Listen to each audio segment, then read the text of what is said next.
महाभारत के बारे में तो आप जानते ही होंगे। महाभारत की कहानियों को कई तरीकों से बताया जाता है। मैं आपको महाभारत बताता हूँ जो मैं जानता हूँ। सभी को नमस्कार और मेरे चैनल में आपका स्वागत है।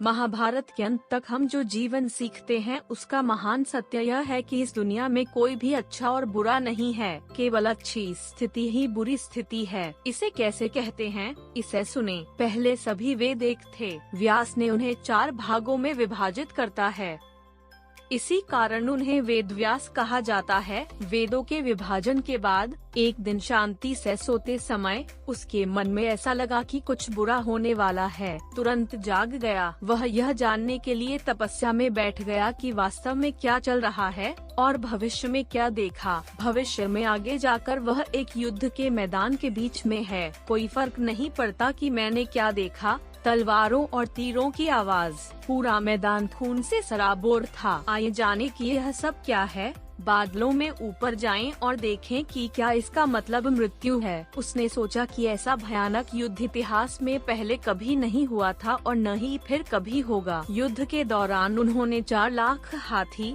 5 लाख रथ, 12 लाख घोड़े और 22 लाख सैनिक देखे। ऐसा लग रहा था कि इस युद्ध के अंत तक मानव जाति विलुप्त हो जाएगी। हैरानी की बात है कि व्यास के वंशजों द्वारा युद्ध लड़ा गया था। मुझे आश्चर्य हुआ कि क्या मैं एक कुंवारा था और मेरे उत्तराधिकारी क्या थे। वह विस्तार से लिखना चाहता था कि वास्तव में क्या चल रहा था, लेकिन मैं युद्ध को एक तरफ सीधे नहीं देख सकता और दूसरे पर लिख सकता हूँ। इसलिए मैं जो कहता हूँ उसे लिखने के लिए एक व्यक्ति की जरूरत है। यदि कोई यह चाहता है कि सभी संसार में सबसे अधिक समर्थ कौन है, तो वह अकेला गणेश है। तुरंत उन्होंने गणेश को अपने तप के साथ बुलाया। गणेश, मैं अब समय में यात्रा करूंगा और भविष्य में जाऊंगा और वहाँ होने वाले हर दृश्य के बारे में आपको विस्तार से बताऊंगा। यद्यपि मेरा मन भविष्य में है, मेरा शरीर यही रहेगा, इसलिए अपने मुंह से मैं तुम्हें यह सब बातें बताऊंगा जो वहाँ होती हैं। मैं उस युद्ध में सभी लोगों को देख सकता हूँ,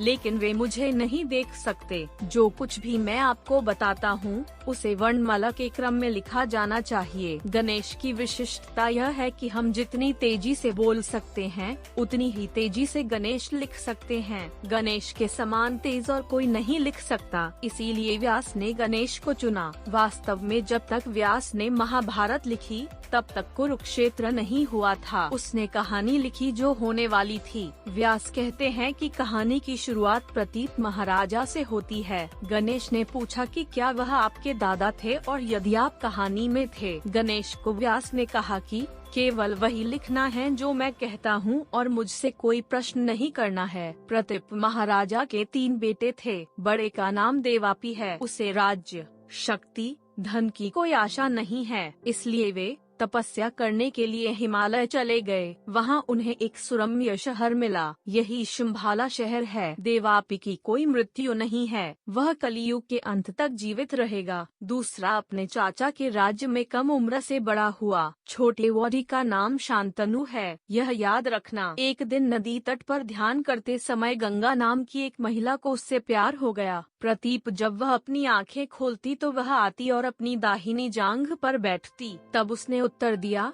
हे महाराजा, मुझे मेरी इच्छा प्रदान करो। प्रतीप ने कहा, माँ, पत्नी पुरुष की बाईं जांघ पर बैठती है और साथ ही दाहिनी जांघ पर संतान, इसलिए तुम मेरे लिए बेटी समान हो, तो मैं आपकी इच्छा पूरी नहीं कर सकता। तुम देखने के लिए राजाओं की तरह हैं। अगर कोई महिला आती है और इच्छा को पूरा करने के लिए कहती है तो इसे पूरा करना पुरुष का कर्तव्य है। उसने पूछा कि क्या आप गलत हैं? जिस पर शांतनु ने कहा, देखो, मेरा पुत्र शांतनु देखने के लिए मेरे जैसा होगा, मैं उसे तुम्हारे पास भेजूंगा। उस दिन शांतनु ने गंगा को देखा और उसे देखते ही प्यार हो गया। उसने उसकी सुंदरता को देखा और पूछा कि क्या तुम मुझसे शादी करोगी? गंगा ने उत्तर दिया, मैं आपसे शादी करूंगा, लेकिन एक शर्त यह है कि आपको मुझसे कोई सवाल नहीं करना चाहिए, चाहे मैं कुछ भी करूं। उसने कहा, अगर तुम मेरा इंतजार करोगी तो मैं तुम्हें छोड़ दूंगा। एक लड़की मेरी पत्नी बनने के बाद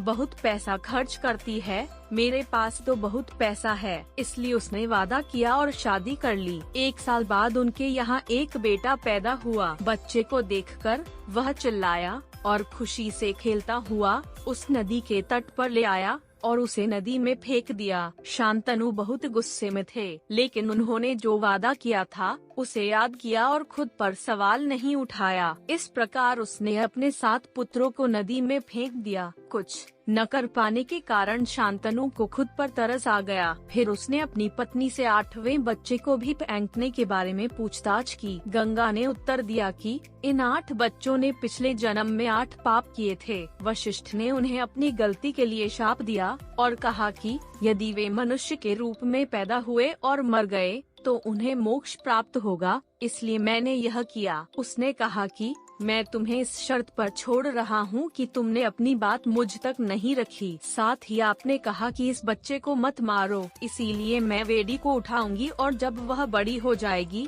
तब उसे तुम्हारे हवाले कर दूंगी। ऐसा कहा और छोड़ दिया। एक दिन जब शांतनु नदी के किनारे टहल रहे थे तब तीरों की आवाज सुनाई दी। 16 साल का एक लड़का अपने ढाबों के साथ अभ्यास कर रहा है। बालक ने उन बाणों से उसके सामने नदी तोड़ दी और एक रास्ता बना लिया। उनकी वीरता को देखकर उन्होंने पूछा कि आप कौन हैं? तभी एक युवती वहां आई और बोली, यह मेरा बेटा है। वह युवती कोई और नहीं उसकी पत्नी गंगा है। युवक का नाम देवव्रत था जो परशुराम द्वारा शिक्षित था। युवक शांतनु का बेटा है। वह इसे घर ले गया कि राजकुमार को उसका राज्य मिल गया था। एक दिन जब शांतनु राज्य देखने के लिए बाहर गए तो उन्होंने एक युवती को मछली पकड़ते देखा और उससे विवाह करने के लिए कहा। उसका नाम सत्यवती है। फिर उसने कहा हमारे पिता से इस विषय में पूछें। शांतनु सत्यवती के पिता से बात करने गए। सत्यवती के पिता ने यह बात शांतनु से कही, किसी भी मामले में